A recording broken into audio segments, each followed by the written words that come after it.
നമസ്തേ. വിശ്വാസം എന്ന ചാനലിലേക്ക് നല്ലവരായ സജ്ജനങ്ങൾക്ക് എല്ലാവർക്കും വിനീതമായ നമസ്കാരം.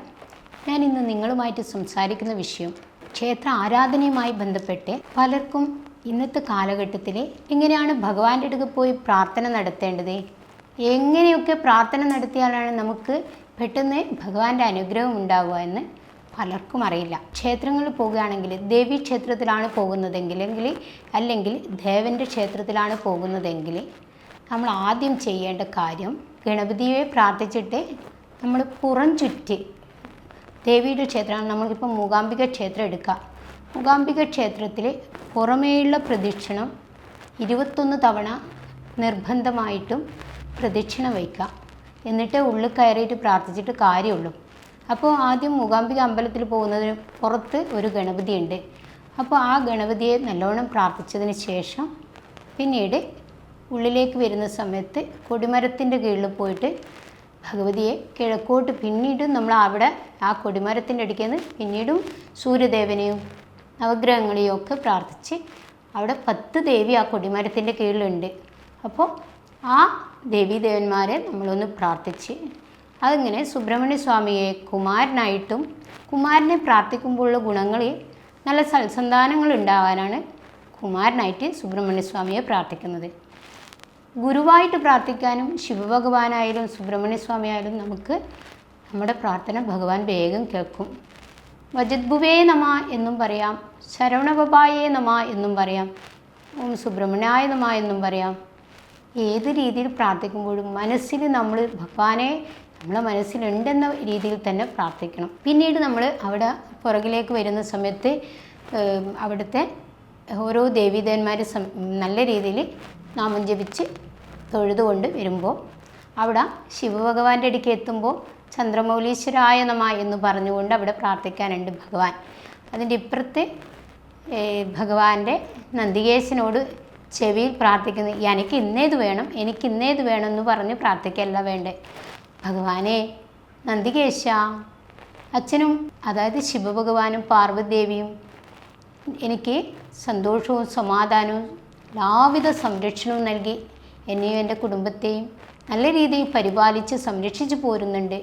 ഭഗവാനെ അങ്ങയ്ക്കും ഭഗവാനും ഈ ലോകത്തിലെല്ലാവർക്കും നന്ദി എന്ന് പറഞ്ഞുകൊണ്ട് നന്ദികേശനോട് ഇങ്ങനെ പറഞ്ഞ് 3 പ്രാവശ്യം നന്ദി പറഞ്ഞുകൊണ്ട് നമ്മളിങ്ങനെ അവിടെ നിന്ന് മാറി നേരെ വരുന്നത് ഹനുമാൻ സ്വാമിയുടെ അടുത്തേക്കാണ്. ഹനുമാൻ സ്വാമിയുടെ അടുത്തെത്തിയാൽ ജയ് ഹനുമാൻ ജയ് ശ്രീരാം എന്ന് പറഞ്ഞുകൊണ്ട് അവിടെ കുങ്കുമത്തിൽ മുഴുവനായിട്ട് അഭിഷേകം ചെയ്ത ഹനുമാൻ സ്വാമിയെ കാണാൻ പറ്റും. അത് ശ്രീരാമചന്ദ്രപ്രഭു ആയിട്ടുള്ളൊരു കഥയുണ്ട്. ഹനുമാൻ സ്വാമി അങ്ങനെ ആ കുങ്കുമം എടുത്തിട്ട് മുഴുവനായിട്ടും അണിയാനുള്ളൊരു കാര്യം.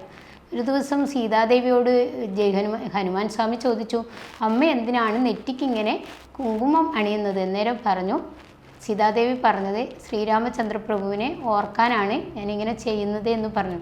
അപ്പോൾ ഇത്തിരി ചെറിയൊരു നെറ്റിക്കൊരു പൊട്ട് തൊട്ടിട്ട് സീതാദേവിക്ക് ശ്രീരാമചന്ദ്രപ്രഭുവിനെ ഓർമ്മിക്കാൻ കഴിയുന്നുണ്ട്. ഞാനാണെങ്കിൽ എല്ലാം മുഴുവൻ ശരീരത്തിൽ മുഴുവനായിട്ടും ഇങ്ങനെ അണിഞ്ഞോളാമെന്ന് പ്രാർത്ഥിച്ചിട്ടാണ് അവിടെ ഹനുമാൻ സ്വാമി ശരീരത്തിൽ മുഴുവനും കുങ്കുമെടുത്ത് ധരിക്കുന്നത്. അതാണ് കുങ്കുമം.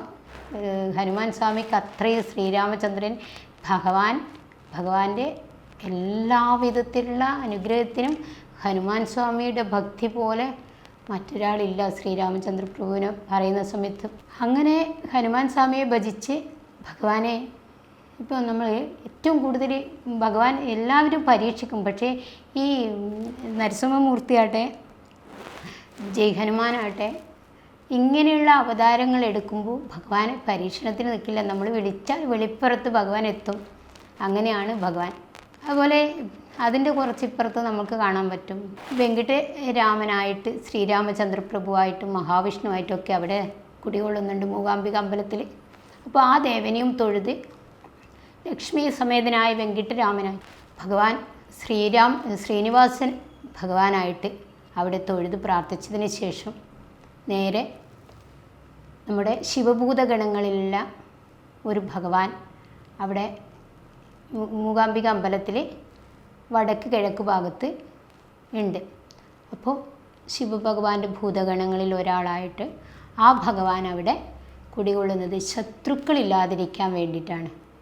അപ്പോൾ ശിവഭഗവാന്റെ ജടയിൽ നിന്നാണ് ആ ഭഗവാൻ ഉൾക്കൊണ്ടത്, പുറത്തേക്ക് വന്നത്.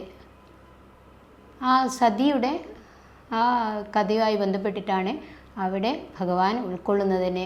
അവിടെ ഒരു പുനർജന്മം ഭഗവാനെ എടുക്കേണ്ടി വരുന്നത് ദക്ഷൻ്റെ മരണത്തിന് കാരണമായിട്ടുള്ള ഒരിതാണ്. അപ്പോൾ അതിൻ്റെ ഇതുമായി ബന്ധപ്പെട്ടിട്ട് വരുമ്പോൾ നമ്മളവിടെ ശത്രു സംഹാരത്തിന് അവിടെ ആ ഭഗവാന് ഒരു തേങ്ങ മുട്ടിക്കൊണ്ട് അവിടുത്തെ ഭഗവാനോട് പ്രാർത്ഥിക്കുക. ഭഗവാനെ ആയുസ്സോടെ ആരോഗ്യത്തോടെ എന്നെ സംരക്ഷിക്കുന്ന ഭഗവാനെ, എൻ്റെ കുടുംബത്തെ നല്ല രീതിയിൽ സംരക്ഷിക്കുന്ന ഭഗവാനെ, അങ്ങേക്ക് കോടി നന്ദി എന്ന് പ്രാർത്ഥിച്ചുകൊണ്ട് അവിടെ ഒരു കുഞ്ഞ് ലക്ഷ്മി സമേതനായ, അതായത് രാധാസമേതനായിട്ടുള്ളൊരു കണ്ണനുണ്ട് അവിടെ.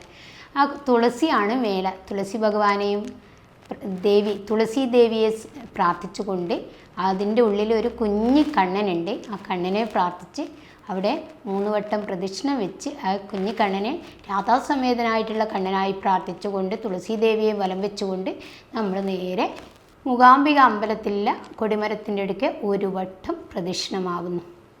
അങ്ങനെ 21 തവണ ഇങ്ങനെ പ്രദക്ഷിണം വയ്ക്കുമ്പോൾ ശത്രുബാധ ഉപദ്രവങ്ങളെ മുഴുവൻ മാറ്റിക്കൊണ്ട് മൂകാംബിക അമ്മ പരാദേവിയായിട്ട് ശത്രു സംഹാര നിദ്രയിൽ നമ്മളെ സംരക്ഷിച്ചുകൊണ്ട് അമ്മ എല്ലാ ശത്രുക്കളെയും മാറ്റിക്കൊണ്ട് അമ്മ നമുക്ക് സംരക്ഷണ കവചം നൽകുന്നു. അങ്ങനെ ഇന്നത്തെ കാലഘട്ടത്തിൽ കൂടോത്രം ദുഷ്ട ശത്രുക്കളെ നമ്മളെ ഓരോ രീതിയിലും ജോലിക്ക് വേണ്ടി ഉയർച്ചയില്ലാതിരിക്കാൻ, അല്ലെങ്കിൽ സ്വത്തിന് വേണ്ടിയിട്ട് മറ്റ് പല കർമ്മങ്ങളിലൂടെ നമ്മളെ എതിരാളികൾ വീഴ്ത്താൻ ശ്രമിക്കും. മുമ്പിൽ അവർ ചിരിച്ചിരിക്കുക. അങ്ങനെയുള്ള അവരെ നമ്മളൊന്ന് മനസ്സിലാക്കിയതിന് ശേഷം ഇങ്ങനെയുള്ള ക്ഷേത്ര ആരാധനകളിൽ ബന്ധപ്പെട്ട് നമ്മൾ നല്ല രീതിയിൽ അമ്മയെ ആരാധിക്കുമ്പോൾ മൂകാംബിക അമ്മയ്ക്ക് ഒരു പ്രത്യേകതയുണ്ട്. നമ്മൾ എത്ര തവണ പ്രാർത്ഥിച്ചാലും അമ്മയുടെ അടുത്തെത്താൻ പറ്റില്ല. അമ്മ വിളിക്കണം. അമ്മ വിളിക്കുമ്പോൾ മാത്രമേ അമ്മയുടെ അരികിലെത്താൻ പറ്റത്തുള്ളൂ. അപ്പോൾ നമ്മൾ മനസ്സുരുക്കി അമ്മയെ പ്രാർത്ഥിക്കുമ്പോൾ അമ്മ ഞങ്ങളെ വിളിക്കും. അപ്പോൾ നമുക്ക് പോകാനും പറ്റും മൂകാംബിക അമ്പലത്തിൽ. അപ്പോൾ ആ അമ്മയുടെ അടുത്ത് പോയാലുണ്ടാകുന്ന സൗഭാഗ്യങ്ങൾ നമ്മൾ ഒന്നും പ്രാർത്ഥിക്കേണ്ട. അമ്മേ, എനിക്ക് എല്ലാ സൗഭാഗ്യങ്ങളും തരുന്ന അമ്മേ പരാശക്തി, അമ്മ അവിടെ സരസ്വതി ദേവിയായും ലക്ഷ്മി ദേവിയായും കാളി ദേവിയായും നമുക്ക് സംരക്ഷണം തരുന്നു. അമ്മേ, ഈ ലോകത്തിലെ പ്രപഞ്ചശക്തിയായ അമ്മ നമുക്ക് സൗഭാഗ്യങ്ങളൊക്കെ തന്ന നന്ദി എന്ന് പറഞ്ഞുകൊണ്ട് നമ്മളിങ്ങനെയുള്ള പ്രാർത്ഥന നടത്തിക്കൊണ്ട് അമ്മയുടെ മനസ്സുരുകി പ്രാർത്ഥിച്ചുകൊണ്ട് ഉള്ളിലേക്ക് കടക്കുക എന്ന് പറഞ്ഞാൽ നമ്മുടെ ഉള്ളിലുള്ള ശത്രുക്കളെ നീക്കുക, നമ്മുടെ ഉള്ളിലുള്ള വിദ്വേഷങ്ങളെ നീക്കുക, നമ്മുടെ ഉള്ളിലുണ്ടാകുന്ന അഹന്തകളെ നീക്കുക. മൂകാംബിക അമ്പലത്തിൽ വേറെ ഒരു പ്രത്യേകതയുണ്ട്. കാവ്യമാധവൻ ഒരുപാട് സ്വർണ്ണ ആഭരണങ്ങളൊക്കെ ഇട്ടിട്ടായിരുന്നു അവിടുന്ന് ഒരു കല്യാണം നടത്തിയത്. അപ്പോൾ അത് ഡിവേഴ്സ് ആകാനുള്ള കാരണം ഇത് തന്നെയാണ്. അവിടെ അമ്മയുടെ അരികിലേക്ക് പ്രാർത്ഥിക്കുന്ന സമയത്ത് പോയിട്ട് ഒരുപാട് ആഭരണങ്ങളിട്ട് പോകുമ്പോൾ ഞാൻ തന്നെയാണ് സൗന്ദര്യവതി എന്ന് വിചാരിച്ച് അഹങ്കരിക്കരുത്. അമ്മയോളം സൗന്ദര്യമുള്ള മറ്റൊരാൾ ഈ ഭൂമിയിൽ വേറെയില്ല. അമ്മയാണ് ഏറ്റവും സൗന്ദര്യമുള്ള ഒരു ദേവി. അപ്പം വേറൊരു കാര്യം, ഉർവശിക്ക് ആദ്യത്തെ വിവാഹം നടന്നത് അവിടെ നിന്ന് തന്നെയായിരുന്നു. അപ്പോൾ അവിടെ സൗന്ദര്യത്തിൽ അമ്മയേക്കാൾ കവച്ച് വെച്ച് ഒരുപാട് ആഭരണങ്ങളൊക്കെ ഇട്ടിട്ട് അമ്പലത്തിൽ പോയാൽ ഇതൊക്കെ ഡിവേഴ്സ് വരും. അതുകൊണ്ട് നമ്മൾ അതൊക്കെ ശ്രദ്ധിച്ചുകൊണ്ട് അമ്മയുടെ അടുത്ത് പോകുമ്പോൾ ആഭരണങ്ങളൊന്നും ആവശ്യമില്ല. നമ്മളൊന്ന് നോക്കിയാൽ മനസ്സിലാവും. എല്ലാ പുരുഷന്മാർക്കും പെട്ടെന്ന് തന്നെ അമ്മ അനുഗ്രഹം കൊടുക്കുന്നുണ്ട്. കാരണം ഈ പുരുഷന്മാരൊന്നും അവിടെ അമ്മയുടെ അടുത്ത് ആഭരണങ്ങളൊന്നും ഇട്ടിട്ടല്ല പോകുന്നത്. അതുകൊണ്ട് തന്നെ രണ്ടാമത്തെ കാര്യം എന്ന് വിചാരിച്ചാൽ അമ്മയേക്കാൾ സുന്ദരി മറ്റാരുമില്ല. അതുകൊണ്ട് അമ്മയുടെ അടുത്ത് നമ്മൾ അഹങ്കാരമില്ലാതെ പോയി മനസ്സുരുകി പ്രാർത്ഥിക്കുമ്പോൾ നമുക്ക് വിദ്യാദേവതയായിട്ടും കുടുംബദേവതയായിട്ടും കുലദേവതയായിട്ടും എല്ലാ രീതിയിലും നമ്മളെ സംരക്ഷിക്കാൻ ദേവി തന്നെ ഒരു സംരക്ഷണ കവചം ഒരുക്കി തരുന്നു. ആ മൂകാംബിക അമ്മയുടെ ആ ഭാവത്തിൽ നമ്മളെ മനസ്സ് ഉരുകി പ്രാർത്ഥിച്ചുകൊണ്ട് അമ്മയെ വിളിക്കുമ്പോൾ അമ്മ നമ്മളുടെ അടുത്തേക്ക് ഒരു അമ്മയായിട്ടും ഒരു കൂട്ടുകാരിയായിട്ടും വന്നിട്ട് നമുക്ക് വേണ്ട എല്ലാ അനുഗ്രഹങ്ങളും ദേവി തരുന്നു. അതുകൊണ്ട് തന്നെ അമ്മയുടെ അനുഗ്രഹം പൂർണ്ണമായി ഉണ്ടാകാൻ എല്ലാവർക്കും സർവമംഗളങ്ങളും നൽകാൻ ഓം സർവമംഗളമാംഗല്യേ ശിവേ സർവാർത്ഥസാധികേ ശരണ്യേ ത്രംബികേ ദേവി നാരായണീ നമസ്തുതേ. ഈ മന്ത്രം ജപിച്ചുകൊണ്ട് ദേവിയുടെ അടുത്ത് പോയി പ്രാർത്ഥിച്ച് നമുക്ക് വേണ്ട എല്ലാ കാര്യങ്ങൾക്കും ദൈവം നന്ദി തന്ന്, നമുക്ക് വേണ്ട എല്ലാ കാര്യങ്ങളും നന്മ മാത്രം തന്ന ദൈവത്തിനോട് നന്ദി പറയണം. അമ്മേ, എല്ലാ രീതിയിലും നമുക്ക് സംരക്ഷണ കവചം ഒരുക്കുന്നു, നല്ല സൽസന്താനങ്ങൾ തരുന്നു, നല്ല ജോലി തരുന്നു, നല്ല ജീവിതം തരുന്നു, എല്ലാത്തിനും നന്ദി നന്ദി എന്ന് ഈ പ്രപഞ്ചശക്തിയോട് പ്രാർത്ഥിക്കുമ്പോൾ നമുക്കത് മാത്രമേ നമുക്ക് തിരിച്ചു തരുള്ളൂ. അല്ലാതെ ക്ഷേത്രാരാധനയിൽ നെഗറ്റീവായിട്ട് ചിന്തിച്ചുകൊണ്ട് അമ്പലത്തിൽ പോയിട്ട് നമ്മൾ ഒരിക്കലും പ്രാർത്ഥിക്കാൻ പാടില്ല. അങ്ങനെ ഉണ്ടാവരുതെന്ന് എല്ലാ സജ്ജനങ്ങളോടും ഈ വിശ്വാസം ചാനലിൽ കൂടി സംസാരിച്ചുകൊണ്ട് ഞാൻ എൻ്റെ ഈ വിഷയം ഇവിടെ പൂർണ്ണമാക്കുന്നു. എന്നെ ശ്രവിച്ച എല്ലാവർക്കും ദീർഘായുസ്സോടെ ആരോഗ്യത്തോടെ സന്തോഷത്തോടെ സമാധാനത്തോടെ ജീവിക്കാൻ ഭഗവതിയുടെ ഭഗവാന്റെ അനുഗ്രഹം എല്ലാവർക്കും ഉണ്ടാവട്ടെ. ലോകാ സമസ്ത സുഖിനോ ഭവന്തു.